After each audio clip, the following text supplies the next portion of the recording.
but I'd made an exception for what I thought was a genuine family milestone celebration. The reservation was under Martinez's 50th anniversary, 85 guests, and the event coordinator had mentioned it was a golden anniversary celebration that had been planned for over a year. What I hadn't realized was that the Martinez family was my family. I'd been reviewing the evening's events from my office overlooking the main ballroom when I noticed something familiar about the guest of honor. The man standing at the head table, raising a toast to 50 years of marriage, was my father. My father, who hadn't spoken to me in 3 years. My father, who had made it clear that his disappointment of a daughter was no longer welcome at family gatherings. My father, who was celebrating his anniversary at the event venue I'd owned for the past 4 years. I'd purchased the Riverside Ballroom during the pandemic when the previous owners were facing bankruptcy. The $8.2 million acquisition had been part of my larger strategy to build a hospitality portfolio, and it had proven to be an excellent investment. The venue now generated over $2.3 million annually and had become one of the city's premier event locations. What my family didn't know was that their failed daughter had quietly built a $67 million business empire over the past decade. While they saw me as the family black sheep who'd wasted her potential, I'd been systematically acquiring distressed properties, renovating them, and creating a network of profitable hospitality businesses. The estrangement had started 5 years ago when I'd refused to lend my brother Carlos $50,000 for what turned out to be his third failed restaurant venture. The family had rallied around him, painting me as selfish and unsupportive. When I tried to explain that enabling his poor business decisions wasn't helping him, they'd accused me of being jealous of his entrepreneurial spirit. The final break had come 3 years ago at my cousin Maria's wedding, when Dad had publicly announced that he was tired of making excuses for a daughter who couldn't even afford to help family. I'd left that night and hadn't attended a family event since. Now, watching through my office window as my family celebrated without me at my own venue, I felt a familiar mix of sadness and irony. They'd found the money for an elegant anniversary party at one of the city's most expensive venues, but they'd spent years telling me I needed to be more responsible with money. I was debating whether to simply let the evening proceed without incident when my event coordinator, Jessica, knocked on my office door. "Ms. Martinez, we have a situation in the ballroom." "What kind of situation?" "There's a woman sitting alone at table 12. The other guests are, well, they're being quite cruel to her. She looks upset." My stomach dropped. What, being too poor to dress properly for family events? Another woman mentioned that she doesn't contribute anything to the family. It's making other guests uncomfortable. I looked through the window and spotted table 12 in the back corner. A woman in a simple black dress sat alone, surrounded by empty chairs. Even from my office, I could see she was trying to remain composed while voices around her grew louder and more critical. It took me a moment to recognize her. Elena, my youngest cousin. She'd always been quiet, working as a teacher while the rest of the family pursued what they considered more prestigious careers. Apparently, she'd become their new target for disappointment. "How long has this been going on?" I asked Jessica. "About 20 minutes. It started when the man at the head table, I think he's the father of the bride and groom. Groom. Golden anniversary. Right. He stood up to expectations and people who embarrassed the family name. Everyone started looking at the woman at table. I felt a familiar anger building in my chest. The same pattern I'd experienced now being directed at Elena. "Jessica, I need you to do something for me. Go to the head table and ask if there are any issues with the service or the venue that need my attention." "Your attention specifically?" "Tell them the venue owner needs to address any problems personally." "Should I mention that you're?" "Just say the owner wants to ensure all guests are comfortable." 10 minutes later, I watched from my office as Jessica approached the head table. I saw her speak briefly with my father, who looked surprised by the inquiry. She gestured toward table 12, and I could see him shake his head dismissively, probably claiming there were no problems. But Jessica persisted, explaining that the venue owner insisted on personally addressing any guest concerns. After a brief conversation, I saw my father reluctantly stand up and follow her toward table 12. That was my cue. I took the elevator down to the main floor and entered the ballroom just as Jessica was leading my father across the room. The ambient noise of conversation and celebration continued, but I could sense the undercurrent of tension surrounding Elena's table. As I approached, I could hear the tail end of a conversation that made my blood boil. Simply can't keep accommodating family members who don't meet our standards, my father was saying to Jessica. This is a milestone celebration, and we can't have people here who might embarrass us in front of our friends. Elena sat silently, her hands folded in her lap, looking like she wanted to disappear. Dad, I heard my brother Carlos add, maybe it's time to be honest about expectations. Not everyone in this family is going to be successful, and we shouldn't have to pretend otherwise at important events. My Aunt Rosa nodded in agreement. It's not fair to the family members who have worked hard to achieve something. Why should we have to include people who bring down the tone? I stepped into their field of vision. Excuse me, I said calmly, I'm the venue owner. I understand there's a problem with my establishment. The conversation stopped abruptly. My father looked at me with confusion, not immediately recognizing me in my professional attire. There's no problem with the venue, he said carefully. We're just having a family discussion. I see. And this family discussion involves excluding one of your guests from the celebration. That's a private family matter, Carlos began. Actually, it becomes a venue matter when it affects the comfort and safety of all our guests, I interrupted. We have a strict policy against harassment of any kind. My father's eyes narrowed as recognition began to dawn. Wait a minute. You look familiar. Do I? I kept my voice professionally neutral. Elena looked up at me for the first time and I could see tears in her eyes. She clearly had no idea who I was, but she seemed grateful that someone was finally intervening on her behalf. What exactly is the nature of this family discussion? I continued. Look, Aunt Rosa stepped forward. We're trying to handle a delicate situation. This is a high-class event and we have certain standards. What standards would those be? Well, the dress code, social expectations, the ability to contribute appropriately to family occasions. I see. And this young woman has failed to meet these standards. How exactly? Carlos gestured dismissively toward Elena. She's a teacher. She works at a public school. She can't afford to participate in family events at this level, and frankly, it's awkward for everyone when she tries. It's not personal, my father added, though his tone suggested otherwise. It's just that family celebrations should be for family members who have achieved something meaningful. And teaching children isn't meaningful? Of course it is, but let's be realistic about income levels and social compatibility. I'm sorry, I interrupted, my professional composure beginning to crack.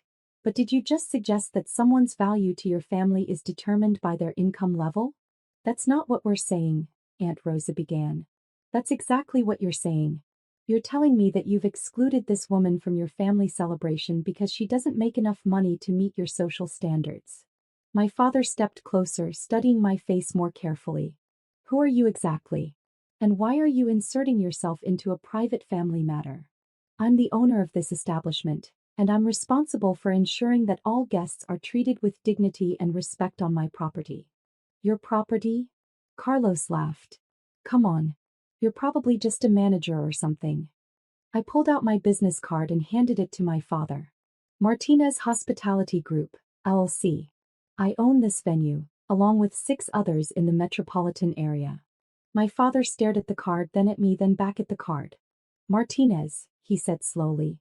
Your last name is Martinez. Yes. And you own this place? Among others. The recognition hit him like a physical blow. His face went white as he realized he was standing in front of his daughter, the daughter he'd publicly disowned for being a financial failure at the venue she owned. Sophia, he whispered. Hello, Dad. The word Dad rippled through the nearby tables like an electric shock. Family members who had been engaged in their own conversations suddenly turned to stare. The ambient party noise seemed to decrease as more people became aware of the drama unfolding. Sophia, what are you? How are you? You own this place? I own this place. I've owned it for 4 years. Carlos stepped forward, his face flushed with confusion and embarrassment. That's impossible. You work some dead-end office job. You couldn't even lend me money for my restaurant. I work as the CEO of a hospitality company that I built from the ground up. And I didn't lend you money because your business plan was fundamentally flawed, not because I couldn't afford to. But But you live in that small apartment, you drive that old car.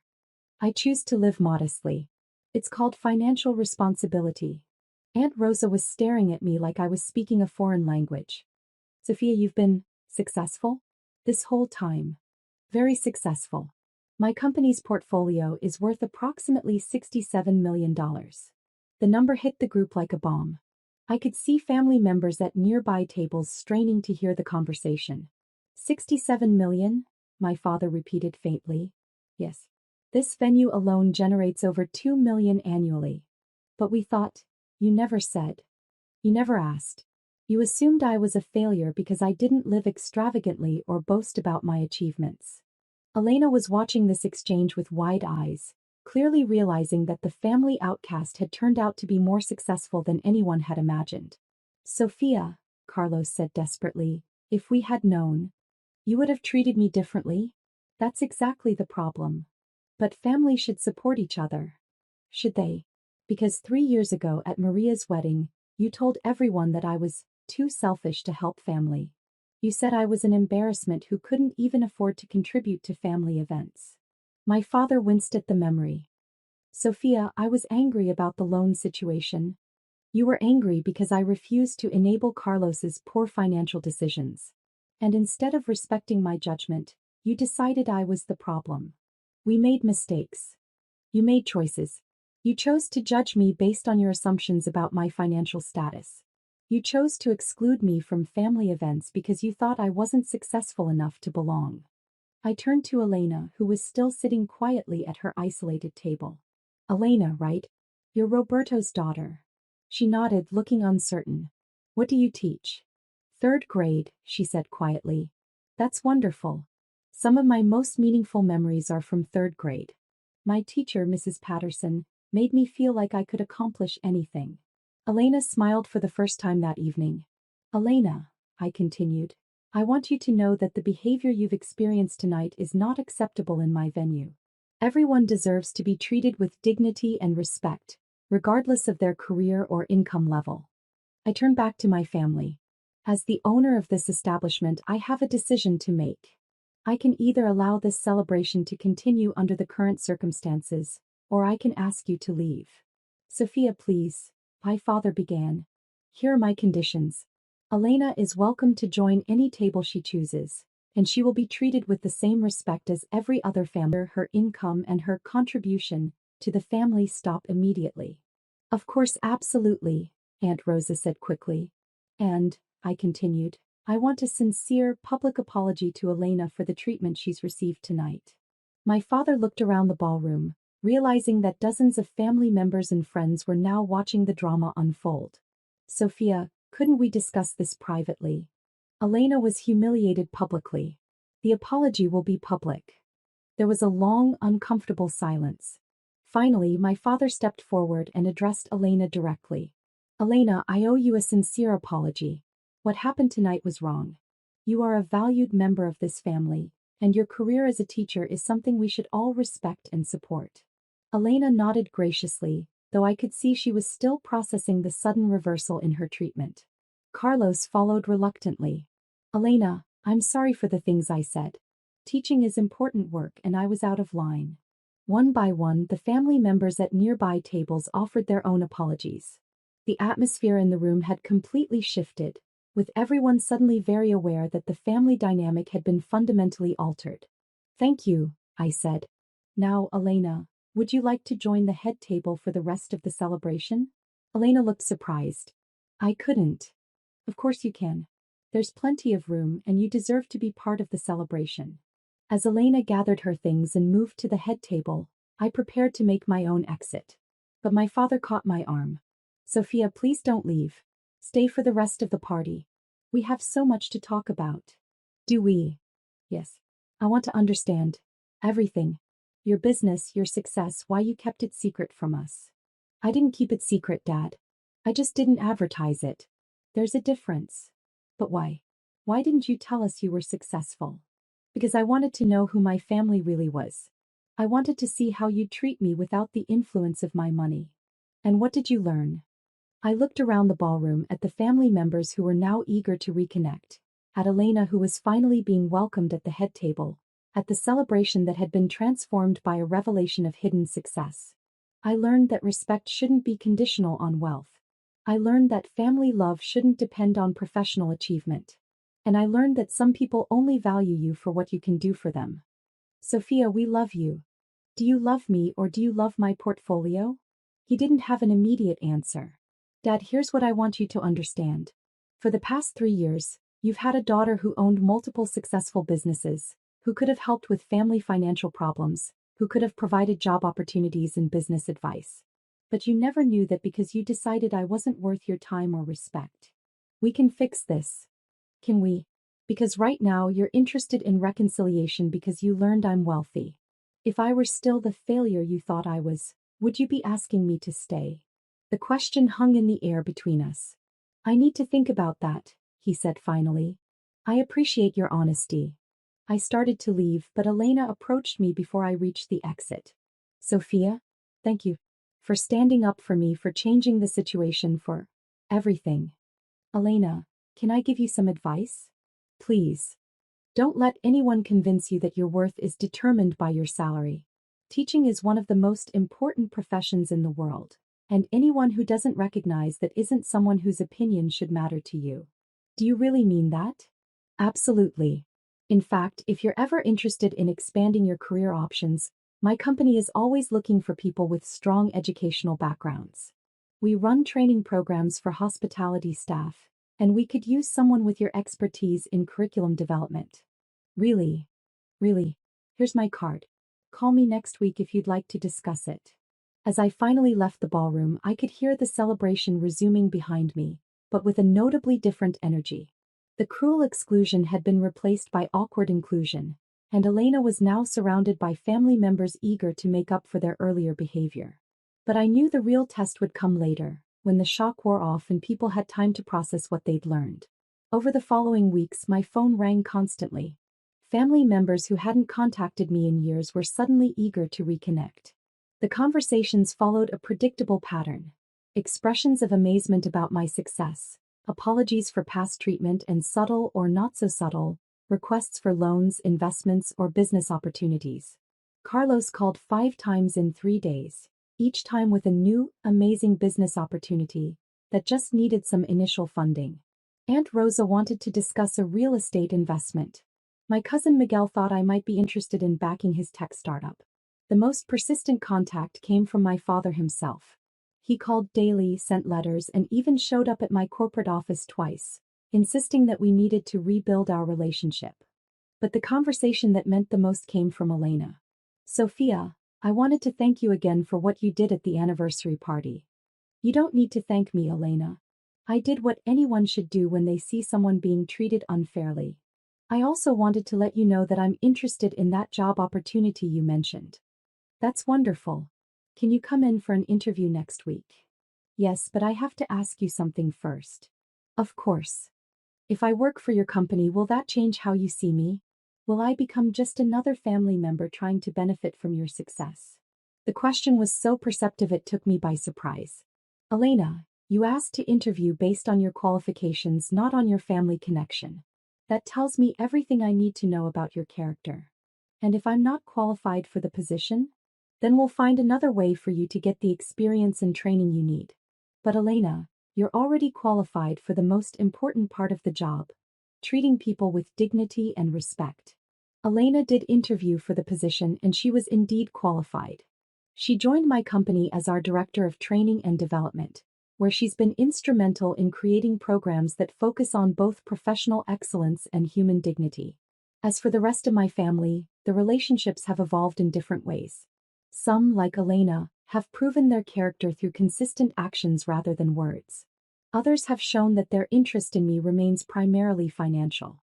My father and I have had several long conversations about respect, assumptions, and the true meaning of family success. He's acknowledged his mistakes and has made genuine efforts to change his perspective on wealth and worth. But the most important change has been in how I see myself and my obligations to family. I've learned that love and respect can't be bought with money, and they can't be earned through financial success alone. I still own the Riverside Ballroom, and I still host family events there occasionally. But now there's smaller gatherings, focused on people who value each other for reasons that have nothing to do with bank accounts or business portfolios. The venue has become profitable beyond my initial projections, partly because of its reputation for treating all guests with dignity regardless of their perceived social status. Word spread about the inclusive hospitality approach, and we've attracted clients who specifically want venues that prioritize respect over prestige. Sometimes, when I'm in my office overlooking the ballroom, I think about that anniversary party and the moment when everything changed. Not when my family learned about my wealth, but when they learned about the consequences of judging people based on assumptions. Because the real lesson wasn't about hidden success or financial revelations. It was about the difference between conditional and unconditional love, and the price we pay when we confuse the two. The venue is still booked solid. The family relationships that matter have been rebuilt on stronger foundations. And Elena has become not just a valued employee but a genuine friend who reminds me daily that success isn't measured in dollars. But most importantly, I never again have to wonder whether my family loves me for who I am or for what I can provide. Because now I know the answer, and I've surrounded